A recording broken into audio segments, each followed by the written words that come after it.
Quando as pessoas pensam em economias avançadas, elas geralmente associam países como Alemanha, Suíça, Noruega e Suécia, que possuem um PIB per capita significativamente alto.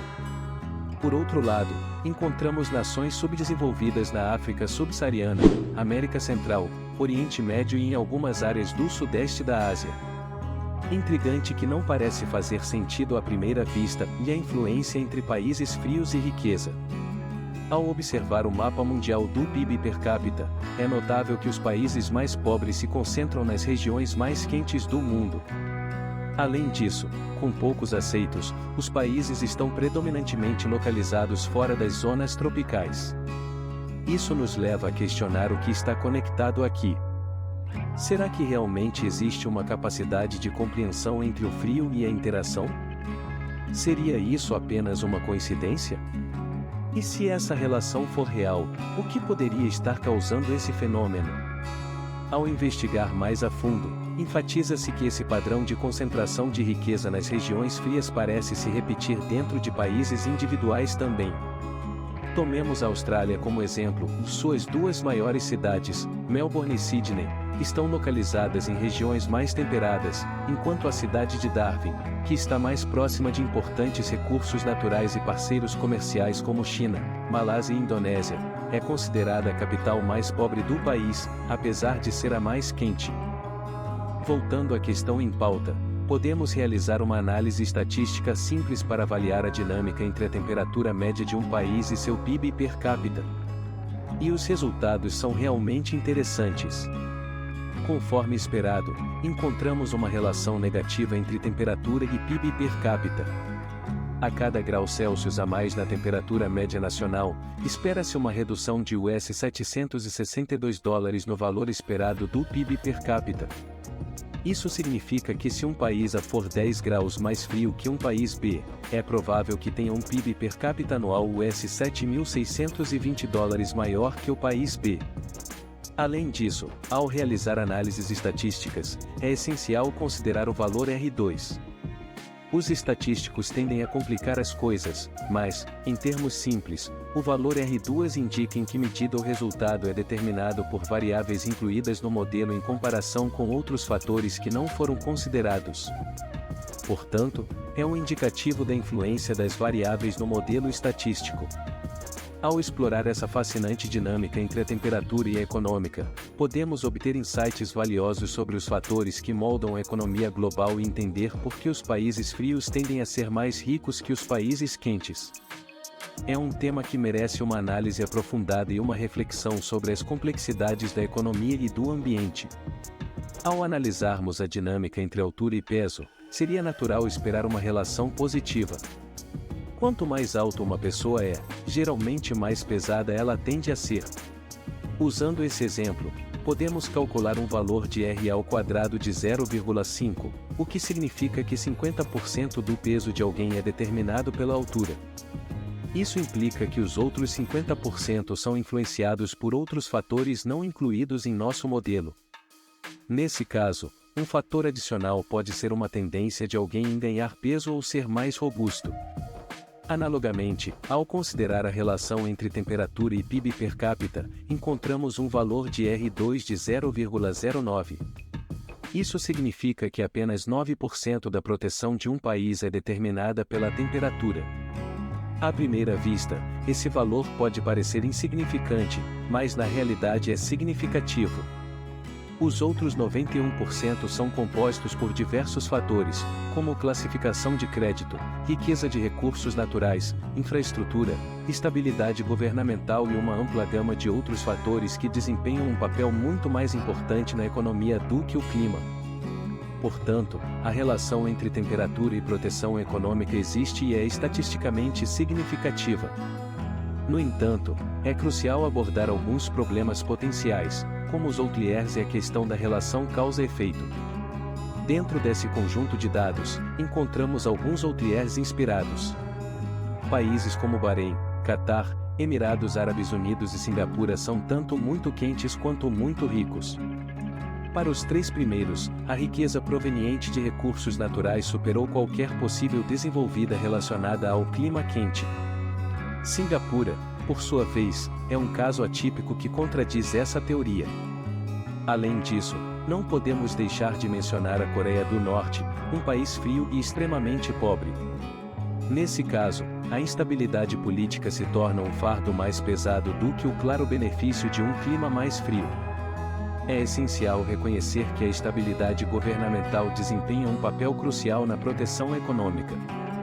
Ao explorar as relações dietéticas, devemos levar em consideração a distinção entre a fisiologia e a causalidade. A dinâmica nem sempre implica em causalidade direta. Um exemplo clássico disso é o forte modificado entre a venda de sorvetes e o número de afogamentos. Claro, o consumo de sorvetes não causa afogamentos, e os afogamentos não aumentam as vendas de sorvetes. Ambos os eventos são mais tolerantes a ocorrer durante o verão, o que faz com que seus picos coincidam. Isso ilustra como uma relação aparente pode não ter um significado útil. Esse fenômeno é conhecido como espúria. No entanto, no caso da relação entre temperatura e economia, não se trata de uma espúria sucessiva. Não há uma terceira variável oculta conectando esses dois fatores. Podemos concluir com segurança que essa é natural. Agora que tratamos das estatísticas, identificamos os valores discrepantes e discutimos possíveis falhas nessa hipótese, surge uma pergunta: e por que as economias não se beneficiam do calor? Na verdade, existem várias teorias sobre esse assunto, mas ainda não há uma resposta conclusiva. A teoria mais proeminente é a da seleção econômica. Os climas frios são extremamente severos durante os meses de inverno. Em países como a Noruega, as pessoas não sobreviveriam a esses invernos a menos que se planejassem com antecedência, armazenando alimentos, construindo abrigos adequados e garantindo fontes de aquecimento, como petróleo, carvão ou madeira. Desde o início, isso confere a essas economias uma vantagem. Não é tanto que as pessoas sejam naturalmente mais trabalhadoras devido ao frio, mas sim que as sociedades que não se adaptaram a essas condições simplesmente congelaram e não prosperaram. Em regiões tropicais, uma cabana de barro básico é um abrigo adequado, e a comida está disponível o ano todo por meio da caça e coleta.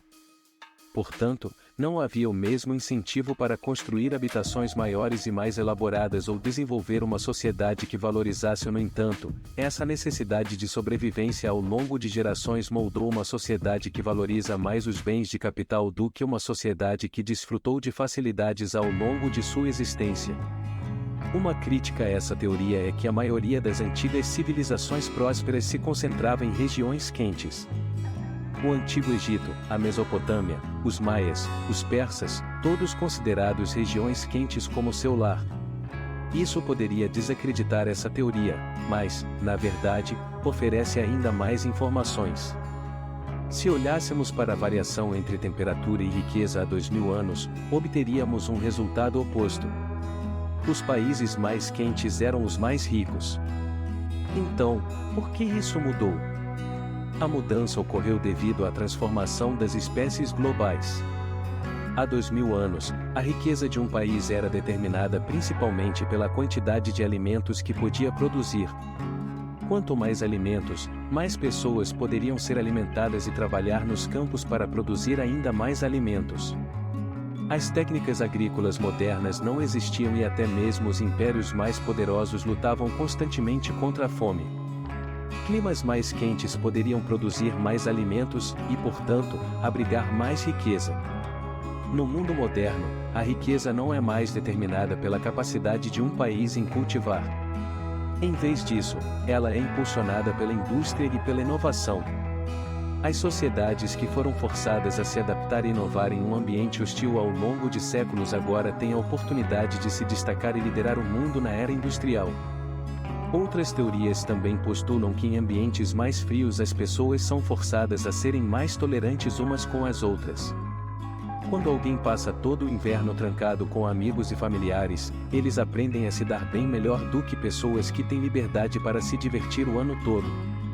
Além disso, temperaturas mais quentes naturalmente levam a comportamentos mais agressivos nos seres humanos, enquanto temperaturas frias têm o efeito oposto. Na era da conquista, a agressão intensificada não era um problema. No entanto, no mundo moderno, ditado por negócios e negócios globais, a vantagem definitivamente vai para aqueles com uma abordagem mais ponderada. A boa notícia em meio a tudo é que os países frios tiveram uma vantagem na era da inovação, mas lugares como Singapura mostram que essa não é uma vantagem que durará para sempre. Todo país tem potencial, independentemente do clima em que está situado. Em conclusão, as curiosidades respiratórias, como a dinâmica entre riqueza e clima, são administrativas fascinantes. Embora não possam fornecer informações políticas úteis, são excelentes estudos de caso que obrigam os economistas a lidarem com o que realmente tornam as economias bem-sucedidas. Causa e efeito não são apenas forças motrizes na economia, mas também no mundo ao nosso redor. Ter a habilidade de entender se algo causa outra coisa, determinar em que grau causa essa outra coisa e explicar por que causa essa outra coisa é a habilidade mais importante que as pessoas no mundo profissional moderno podem possuir. Talvez seja uma habilidade que possibilitou desenvolver enquanto estamos presos em casa durante o inverno.